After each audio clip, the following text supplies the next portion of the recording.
Wheels for Wishes, and we're here today on our first episode of Shop Talk. We'll be taking a look at a car that was built with kindness. To help us with this story, we have three guests who helped a little boy's dreams come true of being a hot rodder. So let's turn the key to the on position and take a look at this legendary car. Is Leon, known to the H.A.M.B as Moving Violation. Hey Maria, thanks for coming out and checking out Model A. No problem. So what's the story on this car? Could you tell me a little bit more about it? Yeah, well I guess the easiest way is to start from the beginning. Back a long time ago, we were at a local show in Shine. I was there in my 1929 Chef Hot Rod. There was a little boy who kept going around checking out the car. Every time I come back, you know, the little boy was there. It was pretty cool. You just think it's a little boy, you know, checking out a cool car. At the end of the show, the little boy was still there. So I gave him my show t-shirt like you would. You just, reach in, you throw it out. He was really pretty happy with that.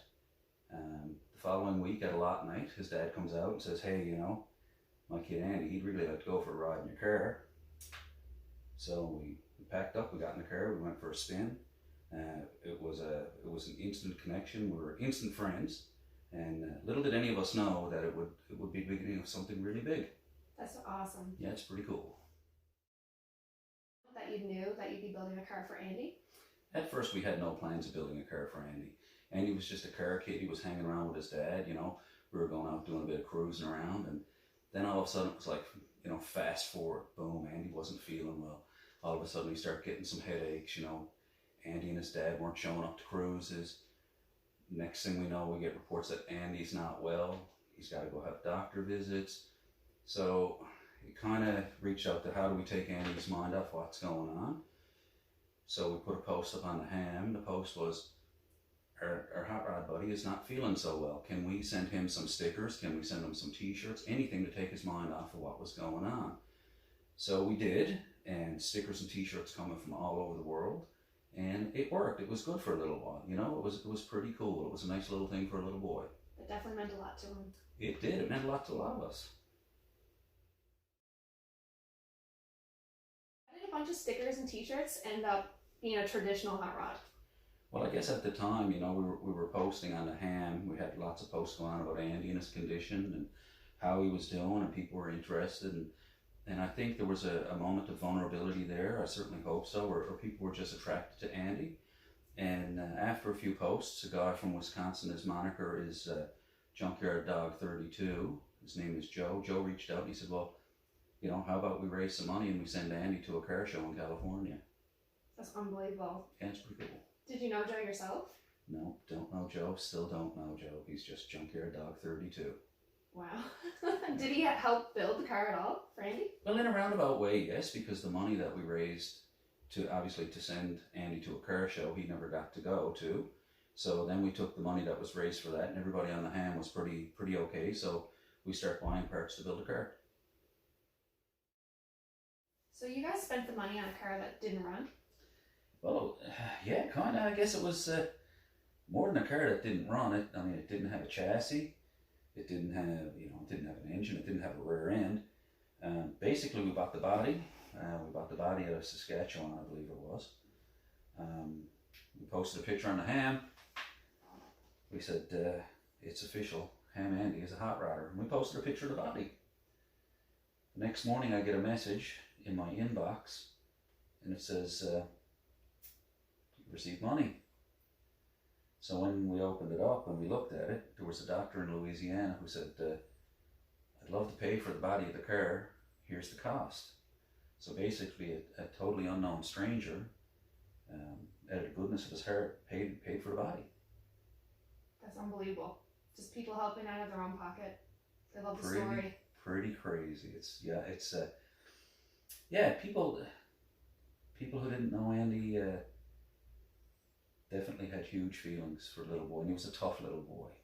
He endured a lot, and people knew he endured a lot. He endured more than grown men could endure, and people were proud of him for that. And I guess the doctor probably knew a little more than we did, and thought that, hey, this kid should have a car, so he paid for the body.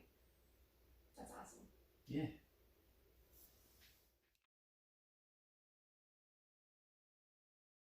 So So let's get this straight. People you don't know sent money to get Andy to a car show in the United States. Yep, a lot of people sent money. A lot of people from the United States, some people in Australia, there were some people in the UK. Yeah, they all sent money. They all wanted this. They all wanted this little boy to go to a car show. They wanted to go to the Good Guys Nationals, and yeah, people opened up their hearts. They opened up their wallets, and at the time they donated. That's great. Yeah, it's pretty cool.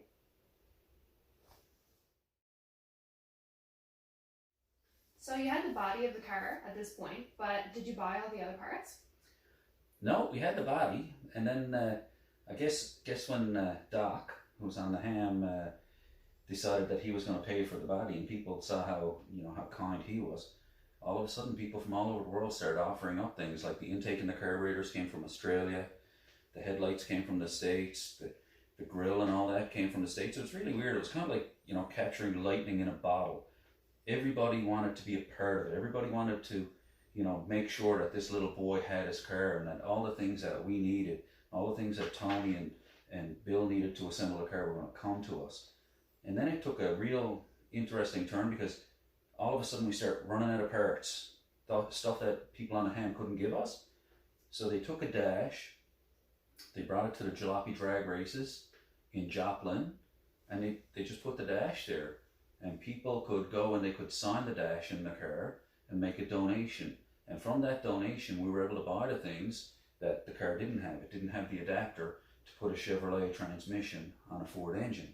So we took the money that was raised from the dash, we bought the adapter, voila, adapter comes, engine and transmission get married, we're one step closer to building the car. So yeah, it was quite a unique experience. No, all the parts didn't make it to us, so we bought what we could. Some of the parts came locally, and yeah, it grew. It grew into a car. All came together. It all came together.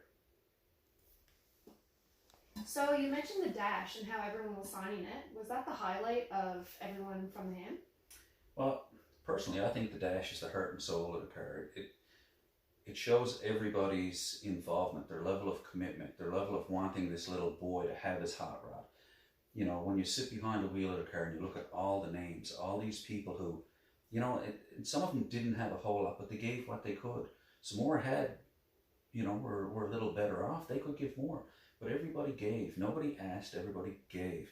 Then we get an epic hot rod builder, Steve Sellers in Northern California, probably one of the greatest traditional hot rod builders in the world.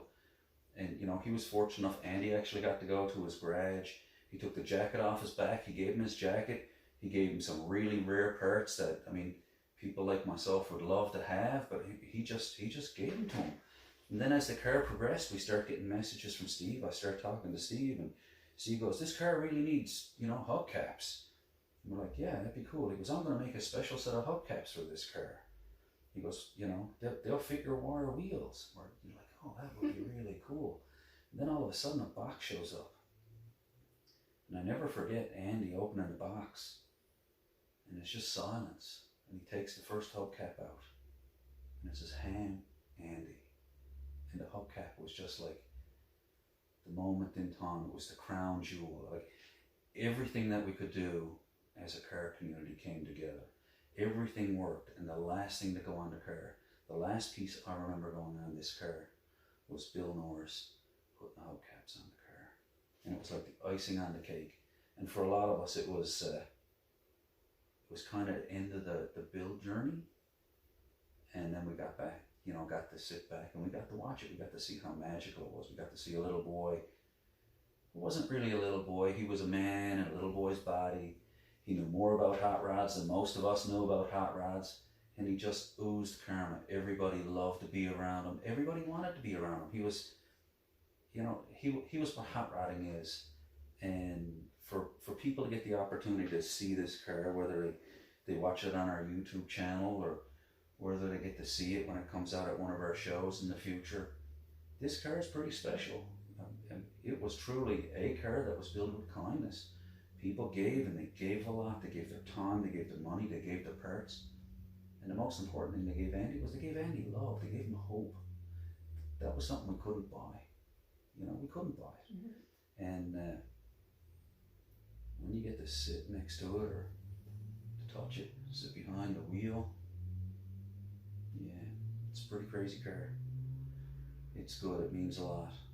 You know, it's a special car, and it's really cool that you got to see it. I'm really glad you got to see it. It's Me too. It's a pretty powerful thing. Like, Yeah, the story behind it and everybody who touched it and worked on it, it's just something to be admired. yeah, there's a lot of grown men who get pretty weak at the knees when they see this car.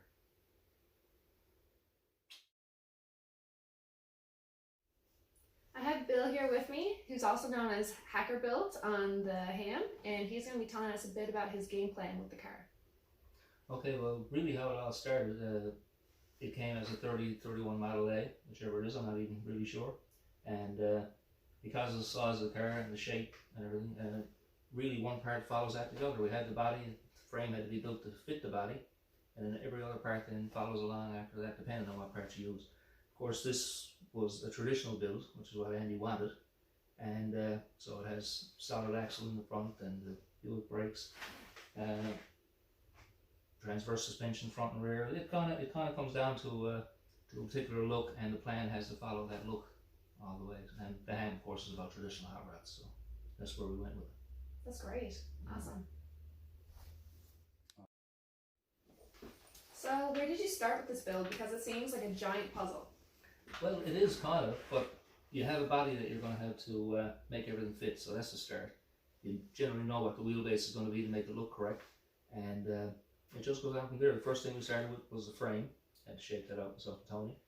And then you lay out where your suspension has to go, where the engine has to fit within the frame, the rear end, suspension, all the various little parts. Eventually it all comes together, and this is the result. Wow, that's incredible. Yeah, it's fun build, I must say. So how involved was Andy in the build? Was there much guidance or anything like that? Andy was pretty involved in it, not so much hands-on, because with his with the problems he was going through, of course, he had to be careful of dust and germs and everything like that. But he basically laid out the plan. There was a drawing made on the hand, and the guy that drew it pretty well drew exactly what Andy wanted. So we went along with that. We made a few changes here and there that we had to, just because things fit a certain way together. And but Andy was there all along, giving us a thumbs up and doing a little bit of work when he could. It was pretty impressive what he could do for his age. He was pretty into it. Yeah, he seems like a pretty amazing little boy. No, he was. Yeah, it was too bad. If he only could have stuck around, he would have definitely been a force to reckon with, I think. So there must have been a crazy amount of dedication with building this car, and can you tell me a bit about the moment that it actually came to life? Well, that's the thing with the car too. Yeah, like until it actually runs, it's just an inanimate object. It's just parts. But I remember that well. I was in the office at Tony's place, and I was actually doing an interview with the Evening Telegram, and all of a sudden we heard the engine turn over and catch, and it was like, wow, it's a real car finally, you know. And I'm sure everybody felt it. Like everyone was out there was like, yes, we finally got something going here. This is going to come through.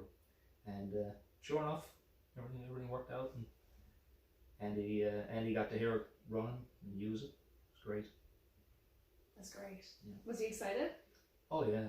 Oh, I tell you, I couldn't wait to smile off his face. Wouldn't beat it off his face. But yeah, it was pretty impressive seeing him looking out through the window, standing up next to the car. The grin was from ear to ear. Yeah. So how did it make you feel knowing that Andy drove a car that was built by the car community? Oh, it was incredible, really, because when it all started out, there wasn't all that many of us building it. Myself and Tony did a lot of the work on the main structures and stuff like that. But as the build progressed, more and more people came in. So I mean, the amount of people from the community is just incredible. Like there must have been 15 body men doing the body all together. I don't know how they managed to do it, and like it just I don't know. It's hard to articulate just how you feel, something like that, because it started out like as a plan and went on from there, and suddenly there's an actual real car, and there's that little guy smiling, happy, hopping in the seat, turning the key and waving. It's just amazing. So yeah, I can't speak for anybody else, but it blew me away. It still does, actually. It touches your heart. Oh, it does. Yeah. Yeah. And it will forever.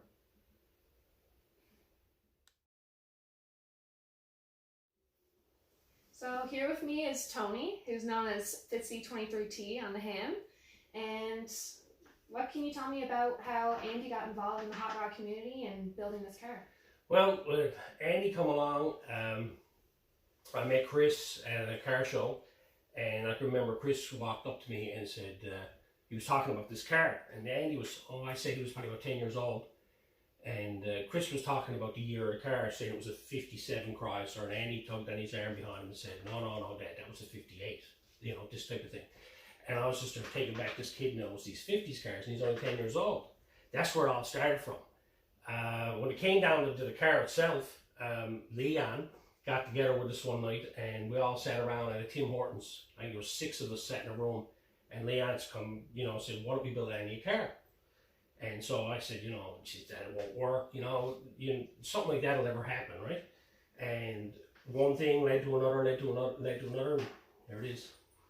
It's incredible.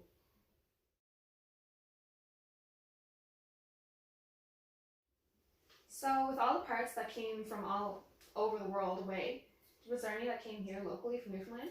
Yes, the motor was local. That came out of a local truck that was left abandoned in a warehouse, and we managed to get our hands on it. And the roof itself come from the woods of Newfoundland. It came off a 63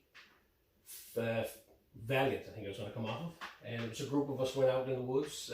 Young Monty Myrne went and turned around and knew where it was to, and said it had nice lines on it. So we went out in the woods as a group, and we cut the roof off the car and added it to the car, because these cars never had a roof in them, see?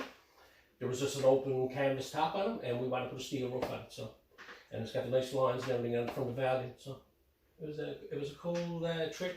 Group of people getting together and installing a roof from Newfoundland on a car that come from was it Saskatchewan, I think it was.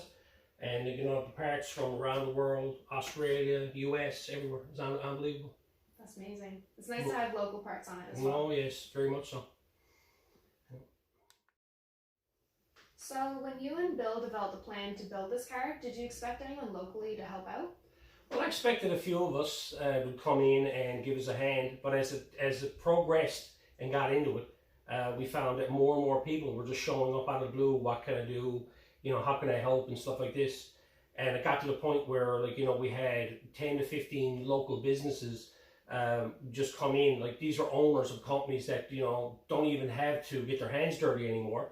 And they actually came in and put on gloves and start welding and start cutting and start grinding. And like, amazingly enough, the body itself on the car was done at a local body shop.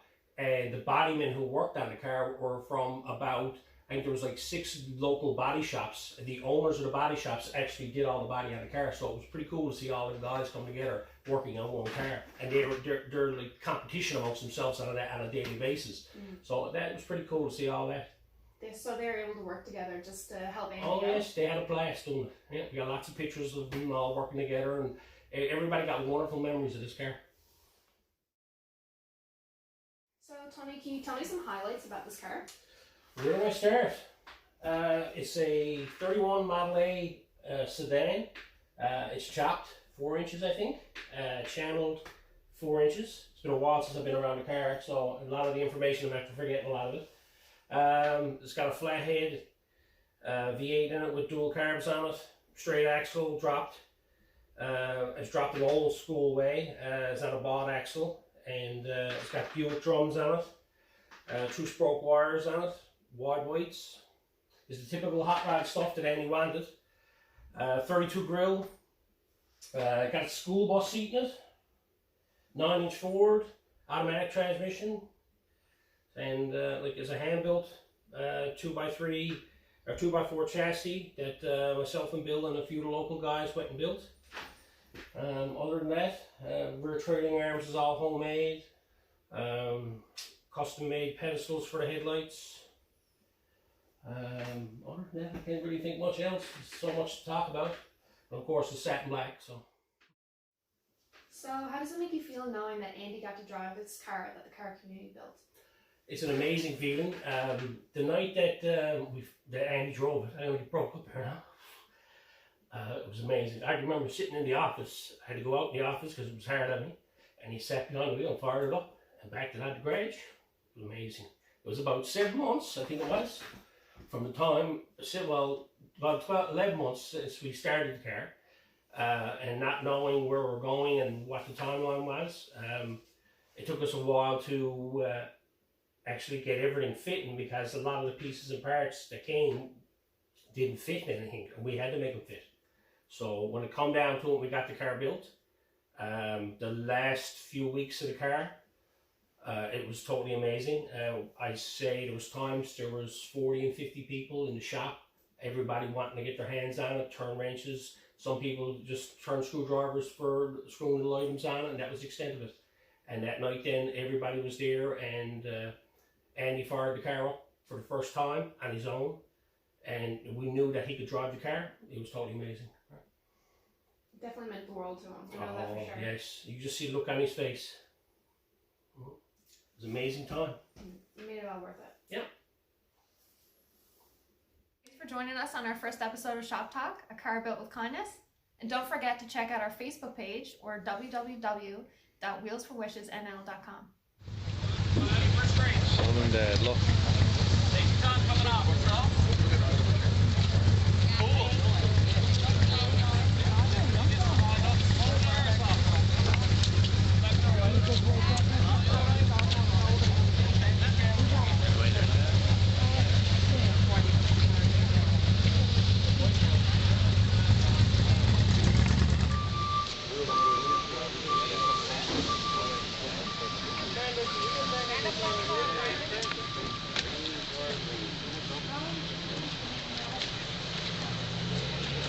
That's good.